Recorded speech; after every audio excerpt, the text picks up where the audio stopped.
భారతదేశంలోని అనేక దేవాలయాలు వాటి నమ్మకాలు కారణంగా వార్తల్లో నిలుస్తూ ఉంటాయి. భారతదేశంలో అనేక అద్భుత మర్మమైన దేవాలయాలు కూడా ఉన్నాయి. వాటి గురించి తెలుసుకుని శాస్త్రవేత్తలు కూడా ఆశ్చర్యపోతారు. ఈ మర్మమైన దేవాలయాలతో పాటు కొన్ని దేవాలయాల నియమాలు, నిబంధనలు చాలా కఠినంగా ఉంటాయి. ఆలయంలోకి ప్రవేశించే హిందువులు మాత్రమే ప్రవేశించడానికి అనుమతించే అనేక దేవాలయాలు ఉన్నాయి.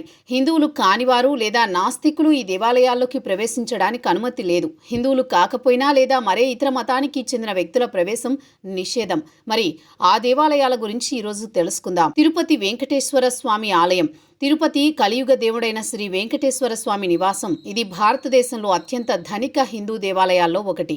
హిందువులు కాకుండా ఇతర మతాల్లోకి ఈ ఆలయంలోకి ప్రవేశించడం నిషేధం. ఇతర మతాల ప్రజలు శ్రీవారి ఆలయంలోకి ప్రవేశించాలంటే వారు శ్రీ వెంకటేశ్వర స్వామిపై తమ విశ్వాసాన్ని ప్రకటిస్తూ అఫిడవిట్ ఇవ్వాలి. కేరళలోని గురువాయూర్ ఆలయం హిందువుల విశ్వాస కేంద్రంగా ఉంది.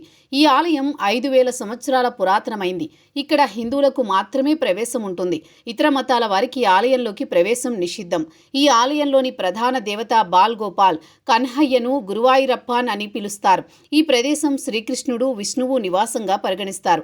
దీనిని వైకుంఠ, దక్షిణ ద్వారక అని కూడా పిలుస్తారు. పద్మనాభ స్వామి ఆలయం కేరళ. ఈ విష్ణు ఆలయం కేరళలోని తిరువనంతపురంలో ఉంది. ఇది కేరళలోని చారిత్రక ఆలయాల్లో ఒకటి. ఈ ఆలయం పురాణాలలో కూడా ప్రస్తావించారు. ఈ టెంపుల్ ను 16వ శతాబ్దంలో ట్రావెన్కోర్ కాలం నాటి రాజులు నిర్మించారని చరిత్ర చెబుతోంది. ప్రతి సంవత్సరం భారతదేశం వివిధ దేశాల నుంచి లక్షలాది మంది పర్యాటకులు ఇక్కడికి వస్తారు. అయితే ఇతర మతాల వారికి భగవంతుణ్ణి చూసే అవకాశం లభించదు.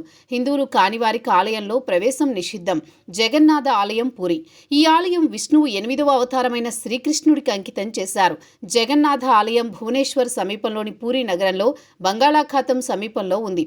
ఈ ఆలయంలోకి హిందువులు తప్ప మరెవరికీ ప్రవేశం లేదు. ఆలయ ప్రవేశ ద్వారం దగ్గర ఒక సైన్ బోర్డు ఉంది.